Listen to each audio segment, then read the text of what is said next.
오늘의 말씀에는 생명이라는 단어 그리고 심판이라는 단어가 굉장히 많이 등장합니다.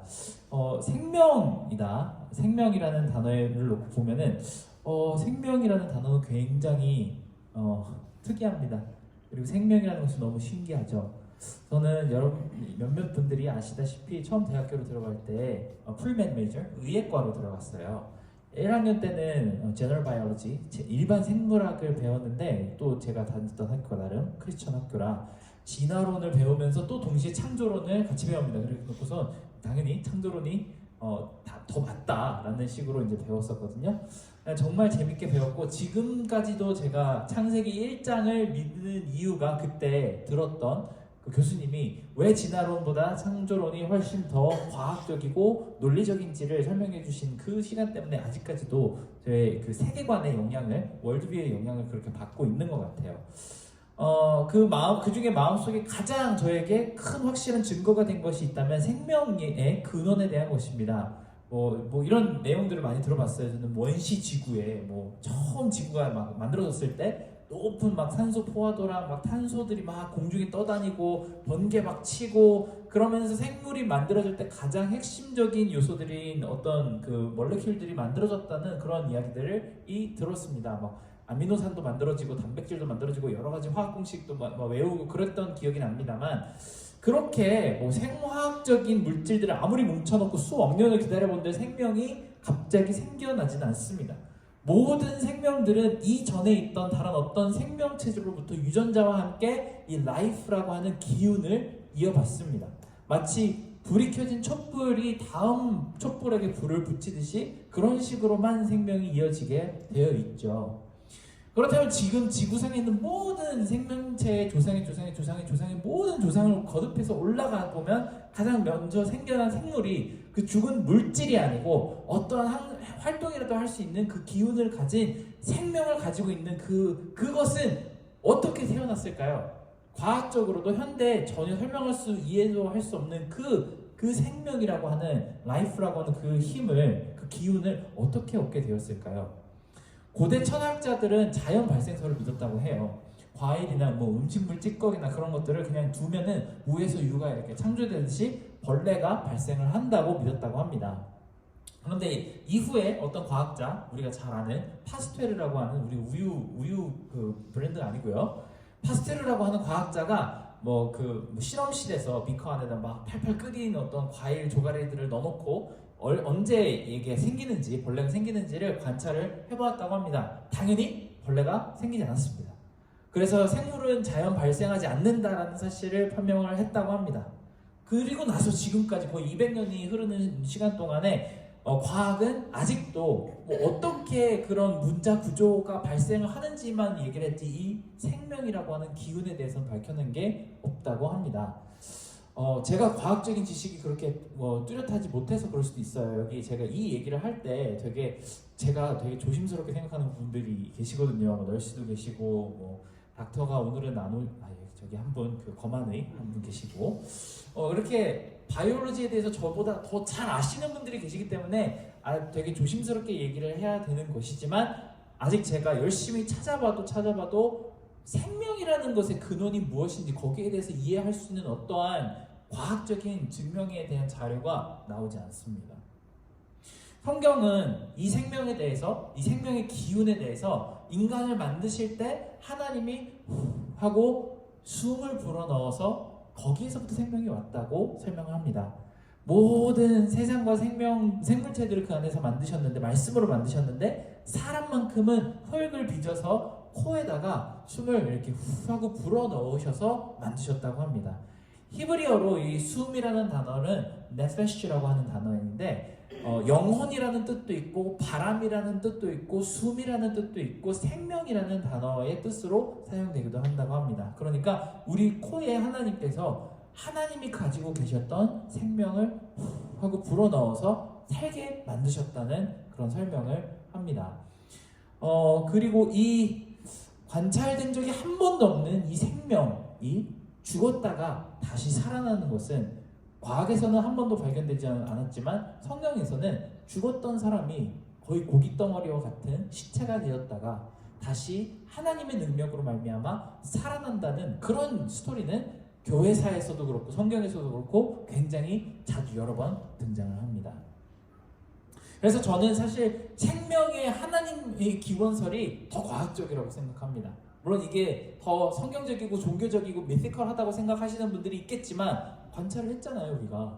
결국은 그게 훨씬 더 과학적이지 않나 하는 생각을 하게 됩니다만, 여러분이 혹시 목사님 그게 아닙니다 라고 생각하실 과학자분들이 있으시면은 조용히 저를 따로 개인적으로 찾아와 주시기 바랍니다. 이 성경의 말씀에는 이 생명이라는 하나의 물리적인 현상을 넘어서 더 깊은 삶이라는 주제에 대해서 깊이 생각해 보기를 우리에게 권합니다. 오늘 말씀에 생명이라는 단어가 7번이 반복됩니다. 그리고 심판이라는 단어도 7번이 정확히 반복이 됩니다. 그리고 오늘 말씀을 곰곰이 살펴보면 예수님이 쓰시는 이 생명이라는 단어와 심판이라는 단어가 평소 우리가 알고 있는 그 뜻과는 조금 다르게 사용하고 계신다는 것을 알 수 있습니다.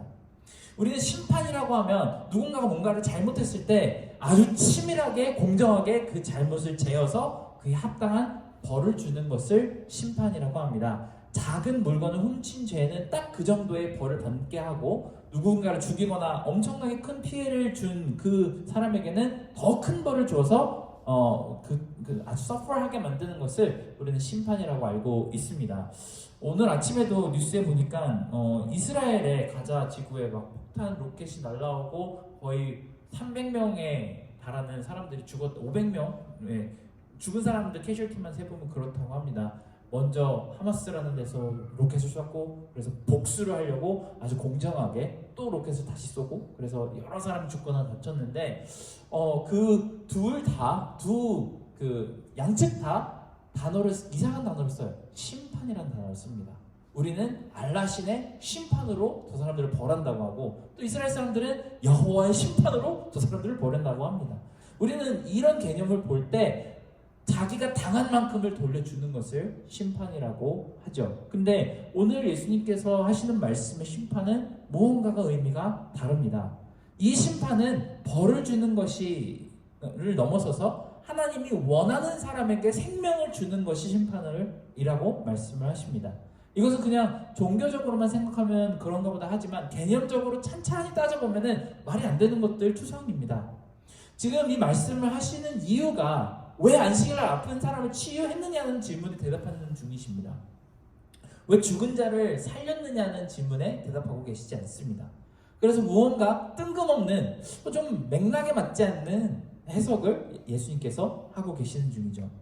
죽은 사람이 없는데 생명을 주셨다고 하고 있고 죄인을 심판하면서 그 사람을 죽이거나 벌하는 것이 아니고 원하는 사람에게 새로운 삶을 주고 계신다고 이야기를 하십니다.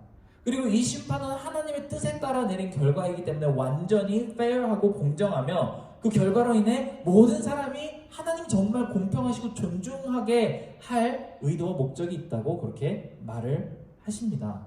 죄가 있는 사람에게 벌을 주는 게 아니고 오히려 새로운 삶을 주는 것이 하나님의 뜻이고 그게 하나님의 심판이라고 이야기를 하고 계시는 중이죠. 어떤 일면에서 보면 죄진 사람에게 더 좋은 것을 주면은 하나님은 정말로 공정한 사람이신가? 공정하신 분이신가? 그 하나님을 우리는 정말 존중할 수 있을까라는 의문이 드는 것이 당연합니다. 그런데 우리는 이렇게 조금은 뜬금없고 말이 안 되어 보이는 듯한 예수님의 말씀 속에서 어떤 깊은 의미와 하나님의 사랑이 담겨 있는지 살펴보아야 합니다. 이 짧은 말만 봤을 때는 정확하게 와닿지 않는 그 하나님의 핵심이 바라보면 볼수록 어떤 굉장히 놀라운 복음을 우리에게 전해주시려고 하시는지 알게 될 것이기 때문입니다. 예수님은 우리에게 살아있는 지금 살아있고 우리는 막 20, 30대, 40대의 아주 젊은 나이에 시간을 보내고 있는 우리들에게도 생명이 꼭 필요하다고 말씀하십니다. 죽은 사람들에게 필요한 것이 생명인데 살아있는 우리에게 생명을 주신다고 하시는 것이죠. 이게 무슨 뜻일까요? 우리는 죽은 게 아니고 살아있는데 왜 생명이 또 필요할까요? 성경은 이 두 가지 생명이 우리에게 필요하다고 말씀하십니다. 첫 번째는 영혼의 생명력입니다.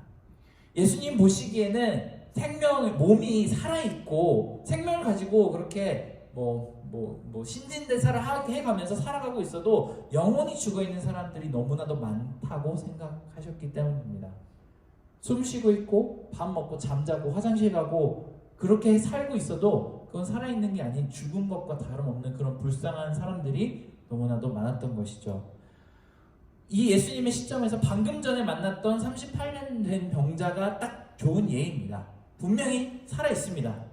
그 비참한 심정과 상황과 그리고 아무런 희망 없이 누워서 거의 일어날 가능성이 없는 기적만을 바라고 살고 있는 사람이었습니다. 살아있지만 죽은 것과 똑같은 그런 상황인 것이죠. 그의 절망과 오랜 시간 아무런 나아짐과 발전이 없는 이 아픔만을 생각해보면은 아마 이 세상 속에 있는 많은 사람들이 만약에 그와 같은 상황에 처해져 있다면 극단적인 선택을 하고 싶은 그런 상황이 아닌가 생각이 듭니다. 그것은 얼마 전에 우리가 이야기를 나눴던 우물가의 여인도 마찬가지죠. 수치심과 부끄러움을 못 이겨서 문 밖으로 나오기가 힘들었던 그 사람의 삶은 어땠을까요? 정말로 나는 살아있다고 느꼈을까요? 끊임없는 안정성에 대한 갈망 때문에 이 사람 저 사람을 만나가면서 전혀 채워지지 않는 그 목마름 때문에 점점 망가져만 가고 있습니다. 그런 스스로의 모습을 보며 어느 날 그때 당시에는 거울이 없었겠지만 화장실에 딱 들어갔을 때 거울을 보며 그 자신의 리플렉션을 보면서 무슨 생각이 들었을까요? 정말 나는 생동감 있게 살아있다고 생각을 했을까요? 아니면 나는 죽은 사람과 같다라고 생각을 했을까요? 그녀가 집안에서 하루하루에 보내는 그 시간들 가운데 나는 정말 모든 것이 감사하고 생명력이 내 안에서 내 삶 가운데서 살아있다는 것을 느끼게 하고 있다는 생각을 할까요? 아니면 내 인생 망했어, 더 이상 답이 없어 라는 생각을 많이 했을까요?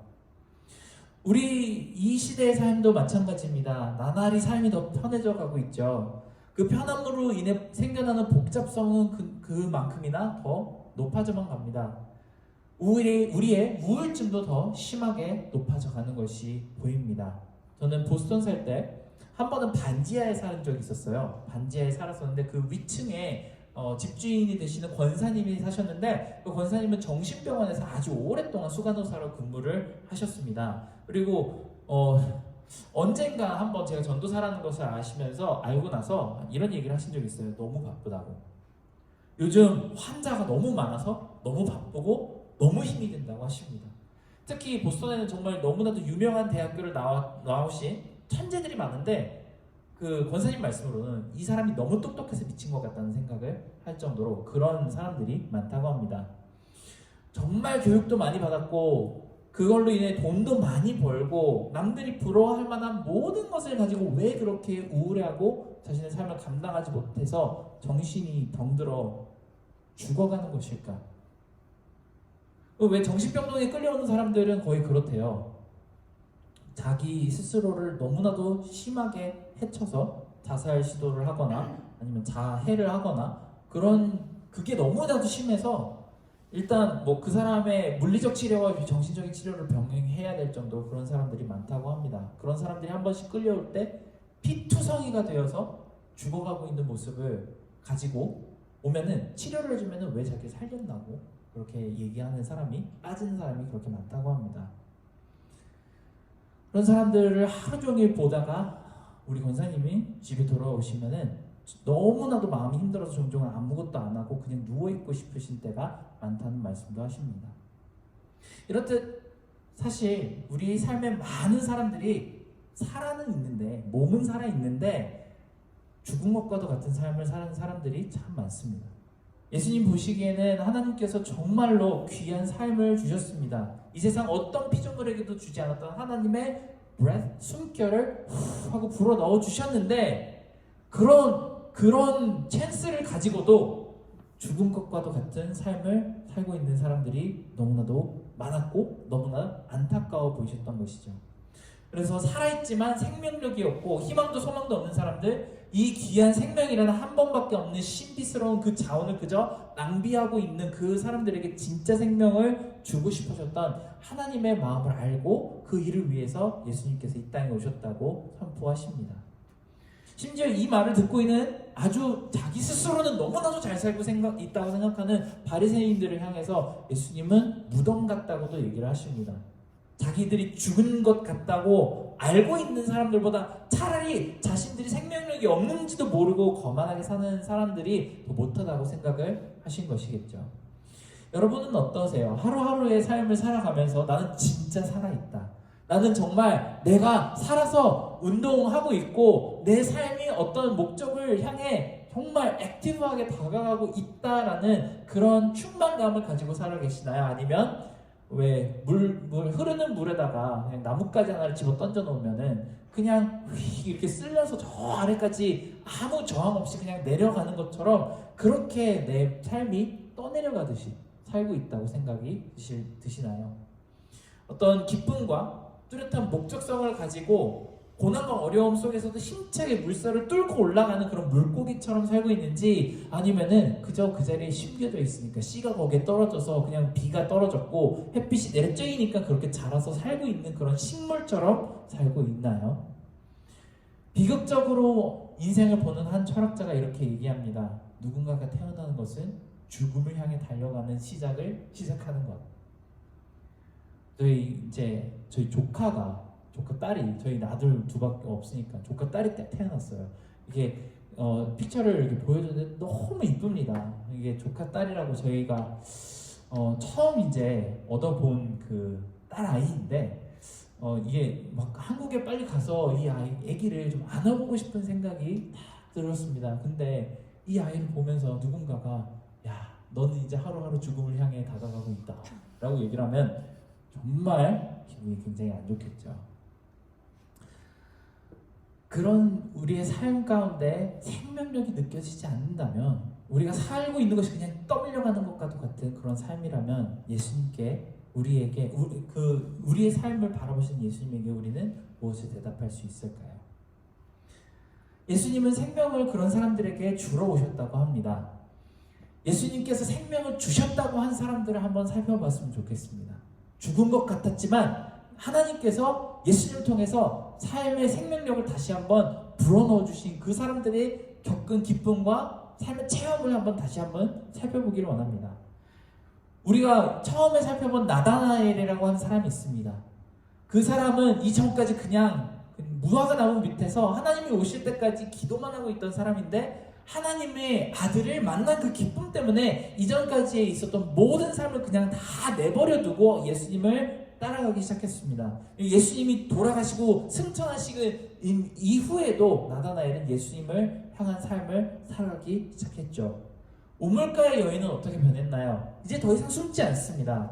그냥 그 집안에서 죽은 사람처럼 자기의 거울을 보면 내 인생 망했어라고 생각하는 그 삶에서 벗어나서 온 동네를 쫓아다니며 사람들을 만나기 시작했습니다. 그리고 하나님의 아들을 만난 기쁨 때문에 이전에 죽었던 것과도 같은 그 삶을 까맣게 잊어버렸습니다.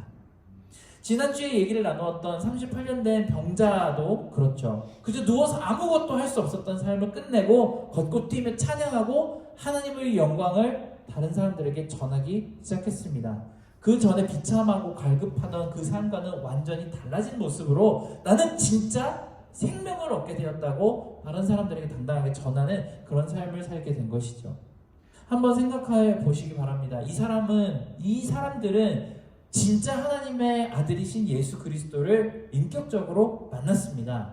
우리는 그저 의례 한 번씩 기쁜 일이 삶 가운데 있으면 좋아서 다른 사람들과 함께 잔치를 벌이곤 합니다. 하지만 닷새가 지나고 열흘이 지나가면은 곧 그 기쁨을 잊어버리고 다시 일상으로 돌아갑니다. 다시 우리의 우울증 가운데로 빠져들게 되겠죠. 그 우울한 마음을 품은 마음이 이 사람들에게도 똑같이 이어졌을까요? 나다나엘은 다시 무화과 나무 아래로 들어가서 하나님께 혼자 기도했을까요? 우물가의 여인은 잠깐 내가 미쳤나봐. 내가 왜 그렇게 미친 듯이 뛰어다니면서 사람들을 만나고 돌아다녔지? 나 같은 곳이 어떻게, 그러면서 다시 문을 잠그고 안으로 걸어 잠그고 들어갔을까요? 38년 된 병자는 어땠을까요? 그 삶 이후에 다시 베데스다로 돌아가서 내가 걸을 수 있으면 뭐하나, 나는 직장도 없고 친구도 없고 가족도 없는데, 그러면서 예전과 똑같은 모습으로 침상으로 들어 누웠을까요? 전혀 아닙니다.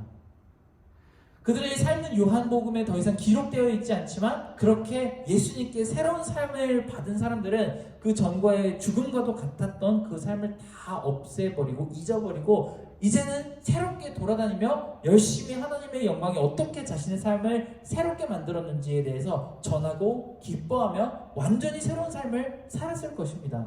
그 전의 삶과 그 이후의 삶을 비교를 해보면 전혀 다른 이 정말 생명력 넘치는 그런 삶을 살았을 것입니다. 여러분, 여기서 정말 생명에 대한 귀한 진실 하나를 얻어가시기 바랍니다. 모든 생명은 그 생명이 살아있을 때 하는 그런 액티비티들이 있습니다. 그 중에 하나가 증식이에요.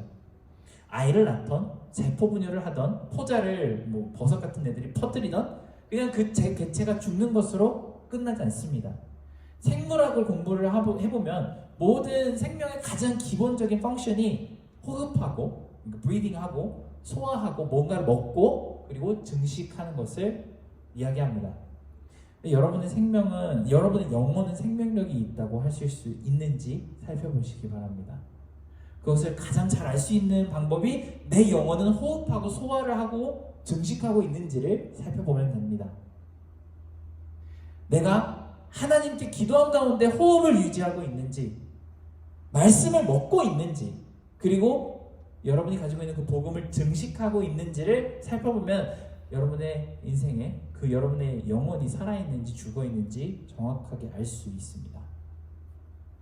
여러분이 삶 가운데 그저 물리적인 육체만 살아있고 문을 걸어 잠그고 마치 히키코모리처럼 그렇게 살던 우물가의 여인이나 식물처럼 누워있던 38년 된 병자와 같지는 않은지, 그냥 이 삶을 유지하고 그냥 오늘 한번 재밌고 넘어가는 그 삶을 즐기고 있는 그런데 급급하지 않은지 살펴보아야 합니다.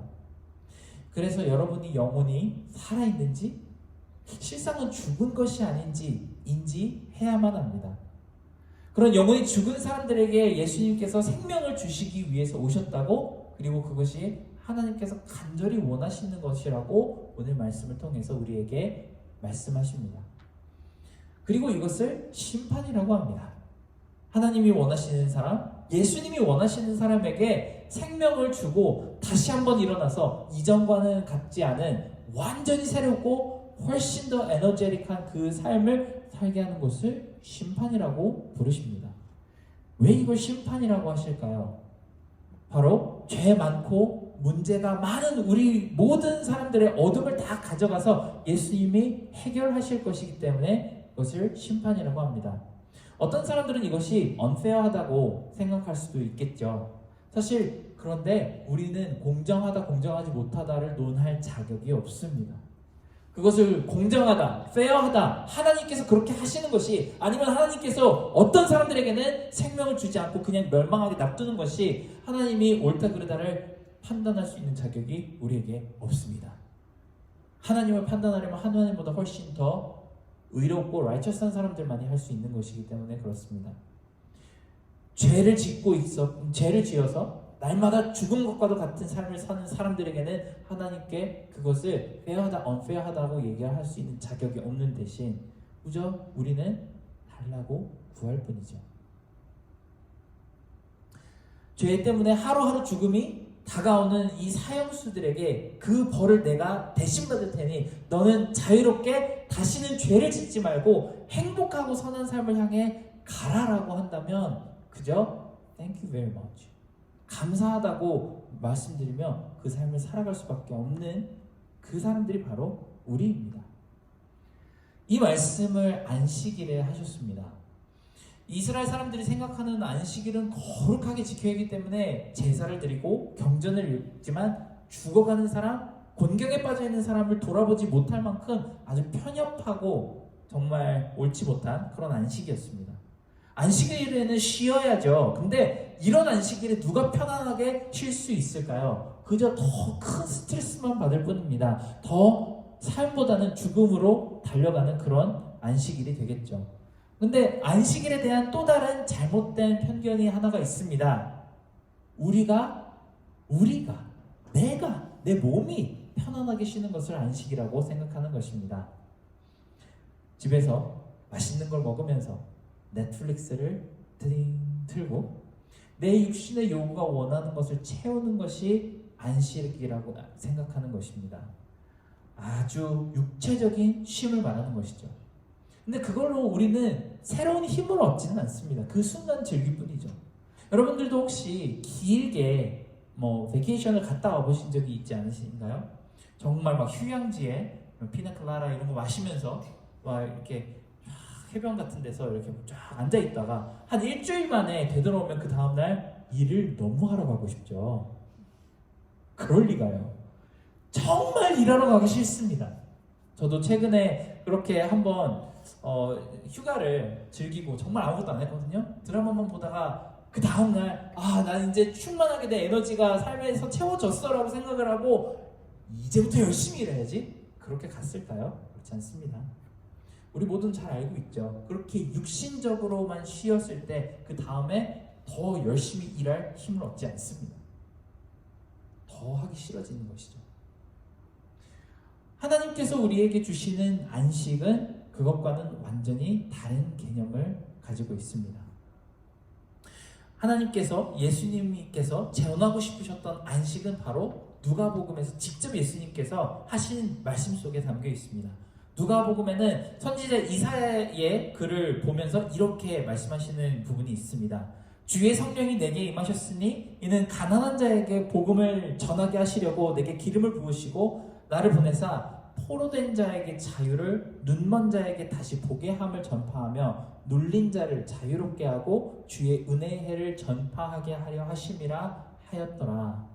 이것이 하나님께서, 예수님께서 우리에게 전하고 싶으신 진정한 안식의 의미입니다.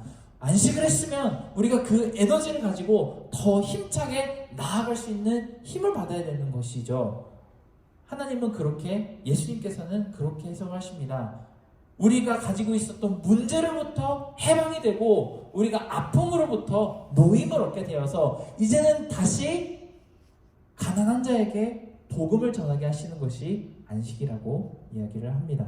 그리고 그 안식을 이렇게 표현하십니다. 주의 은혜의 해, the time of the Lord's grace. 우리의 고단한 영혼이 기쁨을 얻고 완전한 만족으로 다시 회복되고 하나님의 은혜를 채우는 것이 안식이라고 하십니다. 그리고 그것이 우리가 생명력을 회복하는 방법입니다. 쉽게 말해서 하나님과 함께함으로 인한 기쁨을 회복하는 것이 진짜 안식입니다. 여러분이 정말 좋은 데 가서 맛있는 거 먹고 몸을 릴렉스하고 그런 것이 안식이 아니고 여러분의 마음이 다시 생명력을 얻고 기쁨을 회복하는 것이 안식인 것입니다. 여러분은 지금 오늘 2023년 10월 8일 일요일이라는 안식일을 겪으면서 여러분은 어떤 안식을 누리고 계십니까? 몸의 안식을 누리고 계시는지 아니면은 영혼의 안식을 찾아 나아가고 있는지 그것을 살펴보시기 바랍니다. 왜냐하면 예수님은 오늘 말씀을 통해서 내가 원하는 자에게 그 안식과 생명이라는 좋은 것을 주면서 그것을 심판으로 보시는 하나님의 은혜를 전하러 오셨기 때문이라고 하시기 때문입니다. 우리는 여러분 중에 많은 분들이 한 5주 전에 5주나 됐어요. 벌써 수련회를 갔다 왔습니다. 그리고 또 몇 주 전에는 찬양 집회에도 갔다 왔죠. 그렇게 찬양하고 막 소리 높여 기도하고 신앙의 그런 나눔을 하면서 정말 큰 은혜를 받았다고 고백하는 순간들이 있습니다. 이것이 삶 가운데 가득 채워지는 것이 예수님이 주고 싶으신 안식이자 생명입니다. 우리가 정말 고단한 한 인생의 시간을 오늘 하루를 보내고 정말 집으로 돌아오는 길에 찬양을 듣다가 눈물을 흘리며 기쁨을 다시 회복하거나 내가 정말 어떤 사람과 좀 큰 컨플릭이 있어서 부딪힘이 있어서 그것 때문에 마음이 정말 속이 상했다가도 한번 그 유튜브를 통해서 들려오는 그 말씀을 통해서 내 마음이 회복된다면 하나님께서는 그것을 생명이고 하나님께서는 그것을 작은 안식으로 우리에게 주신다고 하십니다. 그리고 이렇게 누리는 우리의 안식과 생명력이 나중에 우리가 하나님 나라에서 누릴 영원한 생명의 축소판이자 짧은 예고편이라고 설명하십니다. 여러분, 하루를 살아도 우리는 생동감 있고 행복하게 하나님께서 주시는 안식을 누리면서 사셨으면 좋겠습니다. 오늘 같은 안식일, 토요일, 일요일, 그리고 내일 특히 컬럼버스 데이라서 쉬시는 분들이 계시죠. 안 쉬시는 분들 죄송합니다만, 네, 콜럼버스 데이 왜 학교가 쉬는 걸까요? 저는 아이들을 봐야 되는데요.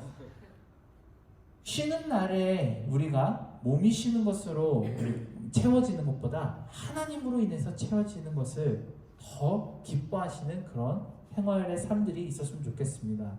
그리고 그 이후로 이어지는 정말로 바쁘고 너무나도 분주한 그 삶 가운데서도 어느 한순간 내가 하나님을 호흡하고 하나님의 말씀을 먹고 또 복음을 증식하면서 얻어지는 생명력이 여러분들의 삶 가운데 있으시기를 진심으로 축복하고 싶습니다. 모든 생명체에게는 합당한 음식과 호흡할 공기가 있습니다.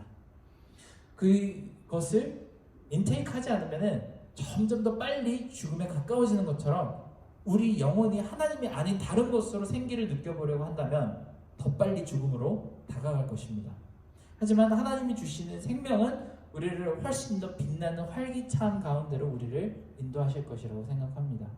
내가 요즘 너무나도 바빠서 내가 너무 한순간도 여유가 없어서 지금 번아웃에 다가가고 있다고 생각하시면 여러분이 너무 바빠서 번아웃이 되고 있는 것 같지는 않습니다. 여러분이 잠잘 시간도 없고 밥 먹을 시간도 없어서 번아웃이 되어가고 있지 않습니다. 여러분이 영혼이 호흡하지 않고 뉴트리션을 먹고 있지 않아서 번아웃에 가까워지고 있지 않은지, 그것 때문에 내 생명이 점점 꺼져가고 있지는 않은지 고민해 보시길 바랍니다. 제가 지지난주에 거의 반 농담 삼아서 이렇게 얘기한 적 있죠. 마틴 루터는 너무 바빠서 하루에 5시간을 기도했다고 한다고, 그래서 1시간 30분 정도밖에 수면 시간이 없었다고 했죠. 그 사람은 자기의 삶이 살아있다고 느꼈을까요? 죽었다고 느꼈을까요? 살기 위해 발버둥 친다고 생각을 했을 것입니다. 기도를 통해서 발버둥을 치는 것이죠. 여러분, 우리 삶이 항상 힘듭니다. 특히 10월달, 11월달 되면 너무 바쁘죠. 이 시간 동안에 정말 하나님께서 주시는 생명력으로 가득 찬 그런 시간으로 여러분들이 남기시기를 간절히 바랍니다. 그래서 우리가 함께 찬양 한 곡을 부르면서 이것을 위해서 같이 기도했으면 좋겠습니다. 주님은 내 호흡이라는 아주 유명한 찬양인데요. 영어로도 있는데 오늘은 한국말로 이 찬양을 불러보면서 함께 주님께 기도 올리도록 하겠습니다.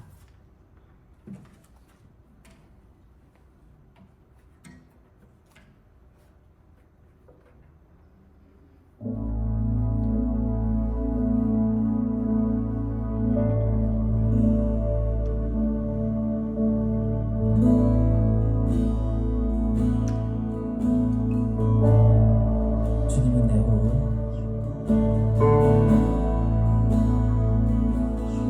주님은 내 호흡,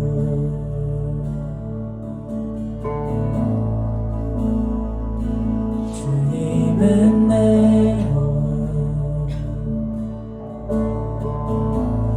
내 안에 성령 살아계셔. 말씀은 내 양식, 말씀은 내 양식,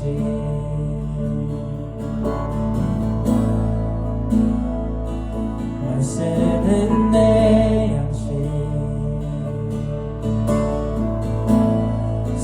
생명의 말씀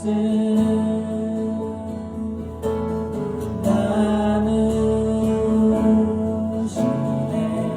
오 나의 주, 오 나의 주, 난 갈망해요.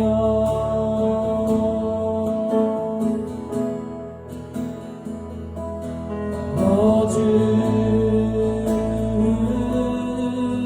없이 난 살 수 없네.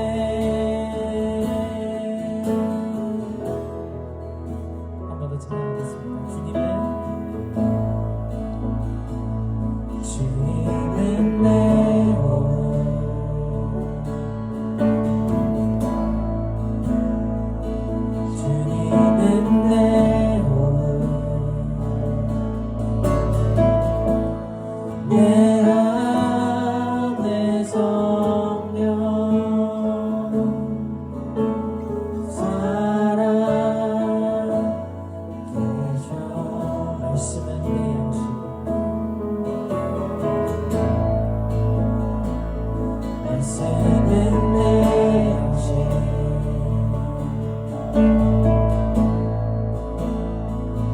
말씀은 내 양식 생명의 말씀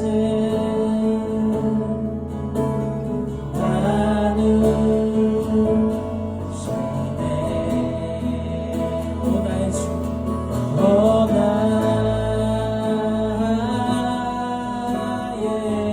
주 난 갈망해요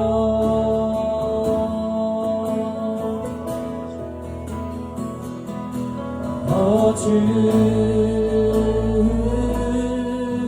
없이 난 살 수 없네 오 나의 주 난 갈망해요 오 나의 주 난 갈망해요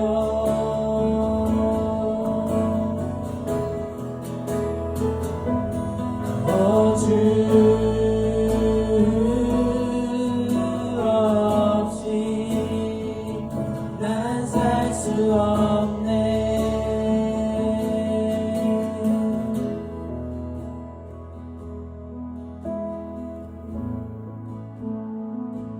주님은 내 호흡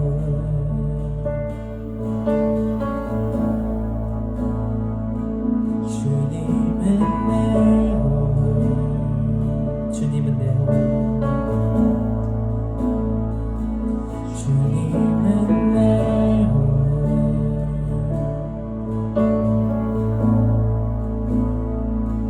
주님은 내 호흡 우리가 함께 방금 이렇게 찬양 불렀던 가사처럼 주님께서 우리 호흡이 되시고 하나님께서 생명의 말씀을 양식으로 주셨는데 우리가 우리 삶이 우리의 영혼이 점점 말라 비틀어져 가고 정말 우리는 활력수림인데 어떤 하나의 예쁜 꽃인데 마치 사막에 던져진 것처럼 바짝 말라가고 있다면은 그것이 진짜 우리가 육신의 안식이 부족해서가 아니고 정말 생명체로서 하나님의 말씀을 먹고 하나님의 영을 호흡하지 않고 있기 때문은 아닌지 그렇기 때문에 우리가 우리의 삶이 진짜 살아있는 사람처럼 사는 게 아니고 정말 나뭇가지에서 부러진 가지가 물살에 떠내려가듯이 그렇게 흩어 지나가는 것은 아닌지 하나님께서 우리의 영이 얼마나 살아있는지를 보시고 우리에게 다시 한번 하나님의 영을 호흡하고 말씀을 먹으라라고 하는 그 명령 앞에 순종할 수 있는 그런 우리가 될 수 있게 우리 AJL의 삶을 드리도록 함께 같이 고백하며 기도드리겠습니다.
제가 또 한 번 마지막으로 기도할 것은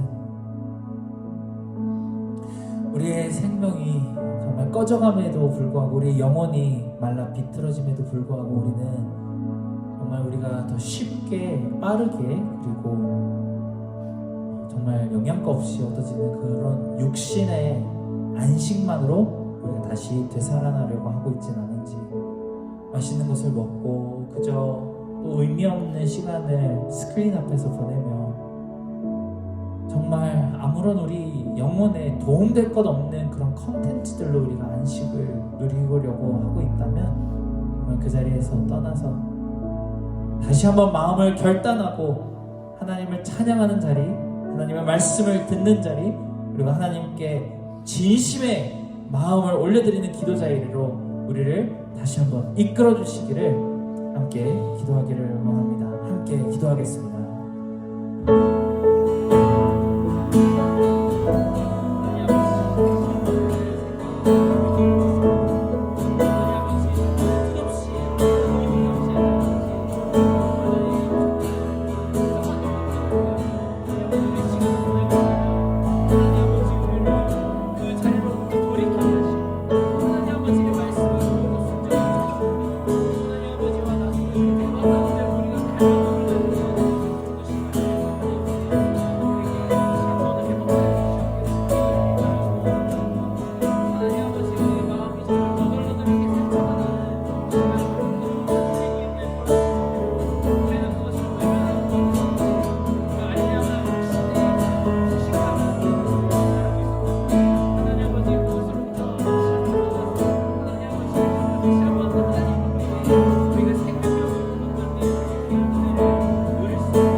그로 인해 하나님께서만 주실 수 있는 그 귀하고 놀랍고 은혜로운 생명을 이번 한 주 동안 회복하게 도와주시옵소서. 우리가 더 이상 쓸데없는 독버섯과도 같은 그런 컨텐츠 앞에 우리를 계속 밀어넣지 말고 우리를 살리는 그런 양식 앞으로 더 깊이 나아갈 수 있게 마음을 결단하게 도와주시옵소서. 우리가 보낼 이 일주일의 시간을 하나님 앞에 온전히 드리기를 원하며 예수님의 이름으로 기도드렸습니다. 이제는 우리 주 예수 그리스도의 은혜와 하나님의 크신 사랑과 성령님의 감화, 감동, 교통하심이 날마다 하나님이 주시는 생명을 갈망하며 나아가기를 원하는 우리 크로스비 모든 사람들의 머리 위에 이제로부터 영원토록 함께 있을지어다. 아멘.